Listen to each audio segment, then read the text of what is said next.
سمندر خاموش تھا مگر ہوا میں ایک انجانی گرج چھپی تھی۔ کہیں دور بحیرہ احمر کی تاریکی میں ایک سایہ تیزی سے حرکت کر رہا تھا۔ یہ کوئی عام جہاز نہیں تھا بلکہ دنیا کی سب سے بڑی طاقت کا غرور USS ہیری ٹرومین، جو اپنے فولادی ڈھانچے اور مہلک ہتھیاروں کے ساتھ یمن کی حدود میں گھس آیا تھا۔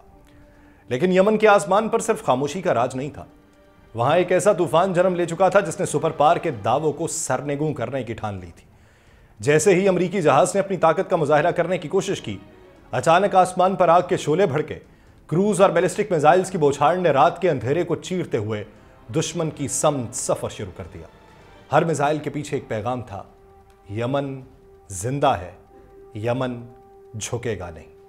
امریکی جنگی طیارے جوابی حملے کے لیے اڑے، مگر وہ نہیں جانتے تھے کہ وہ رات ان کے غرور کے خاتمے کی رات ہوگی۔ ہر طرف ایک ہی آواز گونجی: یہ جنگ اب یمن کے میدان میں نہیں بلکہ امریکہ کے وجود پر لڑی جا رہی ہے۔ آپ سب پر سلامتی ہو، میں یاسر رشید ہوں اور آپ دیکھ رہے ہیں 92 ڈیجیٹل۔ ناظرین، خلیج کی فضاؤں میں گرج سنائی دینے لگی ہے۔ واشنگٹن کے ایوانوں میں ایک نئی بے چینی کی لہر دوڑ چکی ہے۔ پیغام یہ بھی ہے کہ ایران خاموش نہیں رہے گا۔ یہ پیغام واضح ہے، دو ٹوک ہے اور لرزا دینے والا ہے۔ یمن پر امریکی حملوں کے بعد تہران نے خبردار کیا کہ اگر ایران کے خلاف ذرا سی بھی جارحیت کی گئی تو اس کا ایسا فیصلہ کن جواب آئے گا جس کی گونج نہ صرف واشنگٹن بلکہ تل ابیب تک سنی جائے گی۔ اب کھیل بدل چکا ہے اور ایران کا انتباہ کسی وارننگ سے بڑھ کر ایک حقیقت بنتا جا رہا ہے، وہ حقیقت جس کا خوف امریکہ اور اس کے حواریوں کے دلوں میں اتر چکا ہے۔ ایرانی وزارت خارجہ کے ترجمان نے یمن پر امریکی فوجی حملوں کی شدید مذمت کرتے ہوئے خبردار کیا کہ اگر ایران کے خلاف کوئی بھی جارحیت کی گئی تو اسے ایران کی جانب سے فیصلہ کن رد عمل کا سامنا کرنا پڑے گا۔ پریس کانفرنس میں ایک خطاب کرتے ہوئے اسماعیل بقائی نے یمن پر امریکہ کے حالیہ فوجی حملے کو ایک سنگین جرم اور کھلی جارحیت قرار دیا جس میں بے گناہ شہریوں کی جانیں ضائع ہوئیں۔ جب ان سے یمن میں امریکی حملوں کے دوران ایران کو دی جانے والی دھمکیوں کے بارے میں پوچھا گیا تو جواب کیا آیا کہ ایران اپنی سرزمین کی سالمیت اور قومی سلامتی کے خلاف کسی بھی جارحیت کا پوری قوت سے جواب دے گا۔ انہوں نے امریکہ اور اسرائیل کی جانب سے ایران پر یمن کی مدد کرنے کے الزامات کو سختی سے مسترد کرتے ہوئے کہا کہ امریکہ اور اسرائیل یمنی عوام کی مزاحمتی کارروائیوں کو کسی اور کے کھاتے میں ڈال کر اپنی شکستوں پر پردہ ڈالنے کی کوشش کر رہے ہیں اور فلسطینی عوام کی حمایت کو دبانا چاہتے ہیں۔ ترجمان نے کہا کہ یمنی عوام اور حکومت اپنے فیصلے خود کرتے ہیں۔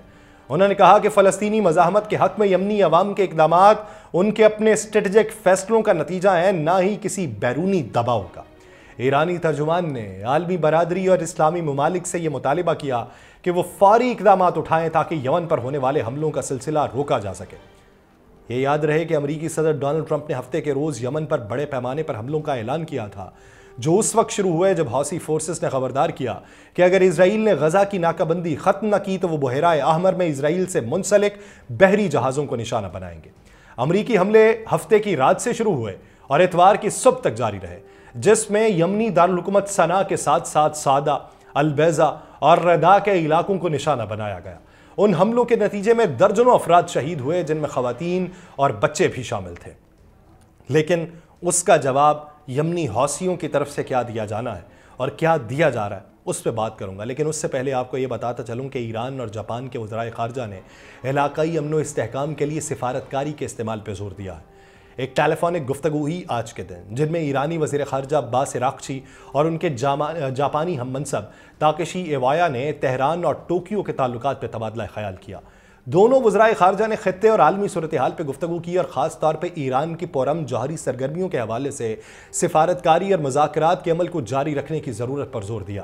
عراقچی اور ایوایا نے ایران اور جاپان کے درمیان روابط کو مضبوط بنانے اور خطے میں امن و استحکام کو یقینی بنانے کے لیے مسلسل مکالمے اور مشاورت کی اہمیت پر اتفاق کیا۔ دونوں ممالک کے اعلیٰ سطح کی وزارت خارجہ حکام کے درمیان قریبی روابط اور ملاقاتوں کے منصوبوں پر اتفاق ہوا ہے۔ یہ بھی امریکہ کے لیے ایک بڑی پریشانی کا منظرنامہ ہے۔ ادھر ایران کی وزارت خارجہ کے ترجمان نے امریکہ کے دوغلے پیغامات کو سختی سے مسترد کرتے ہوئے کہا کہ واشنگٹن مذاکرات کو محض ایک سیاسی ہتھیار کے طور پر استعمال کر رہا ہے تاکہ ایران پر دباؤ ڈالا جا سکے۔ ایک پریس کانفرنس میں جب ایران اور امریکہ کے درمیان مذاکرات کے امکان پر سوال کیا گیا تو اسماعیل بقائی نے کہا کہ امریکہ کی طرف سے ملنے والے پیغامات متضاد ہیں۔ انہوں نے کہا کہ امریکہ بظاہر بات چیت کا خواہاں ہے، لیکن ساتھ ہی وہ ایران پر مزید پابندیاں عائد کر رہا ہے، یہاں تک کہ ایران کے وزیر تیل پر بھی، جو محض اپنی معمول کی ذمہ داریاں ادا کر رہے ہیں۔ اسماعیل بقائی نے کہا کہ ایسی کارروائیاں امریکہ کے دعووں سے مطابقت نہیں رکھتیں، سفارتی مذاکرات کے اپنے اصول ہوتے ہیں۔ انہوں نے امریکہ کو یاد دلایا ہے کہ مذاکرات کا بنیادی اصول باہمی مفادات کا احترام ہوتا ہے اور فریقین کو ایک دوسرے کے ساتھ عزت و وقار سے پیش آنا چاہیے اور اپنے وعدوں کی پاسداری کرنی چاہیے۔ ترجمان نے یہ بھی کہا کہ امریکہ نے بارہا ثابت کیا کہ وہ کسی معاہدے کی پاسداری نہیں کرتا اور مذاکرات کو محض ایک سیاسی حربے کے طور پہ استعمال کرتا ہے تاکہ اپنی مرضی کو مسلط کرے۔ اس حوالے سے مارچ ہی کے مہینے میں رہبر انقلاب آیت اللہ سید علی خامنائی نے کہا تھا کہ بعض طاقتور ممالک جو مذاکرات پر اصرار کرتے ہیں ان کا مقصد مسائل کا حل نہیں بلکہ اپنی مرضی تھوپنا ہے اور کنٹرول حاصل کرنا ہے۔ انہوں نے کہا تھا کہ کچھ جابر حکومتوں کی جانب سے مذاکرات پر اصرار اس لیے نہیں کہ مسائل حل کیے جائیں، بلکہ وہ اپنی خواہشات اور ایجنڈا مسلط کرنا چاہتے ہیں، اور اسلامی جمہوریہ ایران ہرگز ان کی خواہشات کو قبول نہیں کرے گا۔ اب یہ منظرنامہ ایران کی طرف سے۔ اب واپس آتے ہیں یمن کے منظرنامے میں۔ اس کو ریلیٹ اس لیے کر رہا ہوں کہ یمن کے اوپر حملے کے بعد ایران بولا اور ایران نے جاپان کے ساتھ تعلقات کو مضبوط کیا اور ایران کی وزارت خارجہ نے واضح طور پہ پیغام دیے۔ اب یمن میں کیا ہوا؟ یمن میں جو منظر تھا وہ کسی عام جنگ کا نہیں رہا تھا، بلکہ بحیرہ احمر کے سینے پر دہکتی آگ کا تھا، جہاں یمن کی مسلح افواج نے امریکی بحری بیڑے USS ہیری ٹرومن کو مسلسل دوسرے روز نشانہ بنایا۔ یمنی فوجی ترجمان یحییٰ سری نے اپنے بیان میں اعلان کیا کہ یمنی فورسز نے بیلسٹک اور کروز میزائل کے ساتھ ڈرون حملے کیے ہیں جو کئی گھنٹوں تک جاری رہے۔ انہوں نے کہا دشمن نے ہماری سرزمین پر جارحیت کی ایک اور کوشش کی ہے، مگر ہماری افواج نے اسے ناکام بنا دیا۔ ان کے مطابق ان حملوں کے نتیجے میں امریکی جنگی طیاروں کو جوابی کارروائی کے بعد اپنے اڈوں پر واپس لوٹنا پڑا۔ یمنی قیادت نے خبردار کیا ہے کہ اگر حملے جاری رہے تو جوابی کارروائیاں مزید شدت اختیار کر جائیں گی۔ انہوں نے کہا جب تک غزہ کی ناکہ بندی ختم نہیں کی جاتی ہم اسرائیلی جہازوں کو اپنی سمندری حدود سے گزرنے نہیں دیں گے۔ یمن کی حوثی تحریک کے سینئر رہنما محمد البخیتی نے کہا کہ یمن نے اپنی میزائل صلاحیتوں کے تحفظ کے لیے تمام ضروری اقدامات کر لیے ہیں۔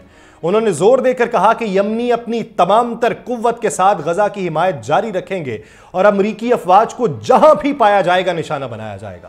انہوں نے کہا ہم امریکی جارحیت کا برابر جواب دیں گے۔ بحیرہ احمر میں ہماری کارروائیاں کوئی مہم جوئی نہیں ہے بلکہ ایک اخلاقی فرض ہے تاکہ غزہ کے محاصرے کو توڑا جا سکے۔ انہوں نے امریکہ کے اس الزام کو مسترد کیا کہ ایران یمن کے فوجی اقدامات کے پیچھے، اور کہا کہ یہ محض غزہ کی انسانی صورتحال سے توجہ ہٹانے کے لیے۔ مغربی ممالک کے جاری فضائی حملوں کے تحت امریکی اور برطانوی افواج نے یمنی ساحل کے قریب اسرائیلی جہاز جو تھا گلیکسی لیڈر اس سے منسلک کمانڈ انفراسٹرکچر کو نشانہ بنایا۔ یمنی وزارت صحت کے مطابق تازہ ترین فضائی حملوں میں شہداء کی تعداد 53 ہے، جبکہ تقریباً 100 کے قریب افراد زخمی ہیں جن میں خواتین اور بچے بھی شامل ہیں۔ عمانی وزارت خارجہ نے ان حملوں پر تشویش کا اظہار کیا اور خبردار کیا ہے کہ مسلسل فوجی کارروائیاں خطے میں عدم استحکام کو مزید گہرا کریں گی۔ مراکش کہتا ہے کہ اسلامی معاملات کی دفاعی کمیٹی نے ان حملوں کو مغربی جارحیت کی بدترین مثال قرار دیا۔ حماس اس معاملے میں بولا ہے۔ ان کے ترجمان حازم قاسم نے امریکی ایلچی سٹیوانکوف کے اس بیان پر رد عمل دیا جس میں اس نے حماس کی جنگ بندی کی تجویز کو ناقابل قبول قرار دیا۔ حازم قاسم نے کہا کہ مستقل جنگ بندی کا واحد راستہ یہ ہے کہ فریقین اپنے طے شدہ معاہدوں پر مکمل عمل کریں۔ انہوں نے اسرائیلی وزیر اعظم بنجمن نیتن یاہو پر الزام لگایا کہ وہ سیاسی نتائج سے بچنے کے لیے معاہدے میں تاخیر کر رہا ہے۔ قطر اور مصر کے توسط سے حماس اور ثالثوں کے درمیان مذاکرات جاری ہیں جن میں جنوری میں طے شدہ جنگ بندی معاہدے کے دوسرے مرحلے پر عمل درآمد پر بات چیت ہو رہی ہے، اور اسی وقت میں یہ حملے ہونا شروع ہوئے ہیں۔ ان حملوں کے نتائج کیا رہیں گے؟ یمنی حوثیوں کی طرف سے جواباً کتنے حملے کیے جائیں گے؟ ایران کی طرف سے کیا صرف خبردار ہی کیا جائے گا یا پھر باقاعدہ طور پہ حملوں والی پوزیشن پہ چلے جائیں گے؟ اس کے لیے کچھ ہی دن باقی۔ مجھے دیجیے اجازت۔ اللہ نگہبان۔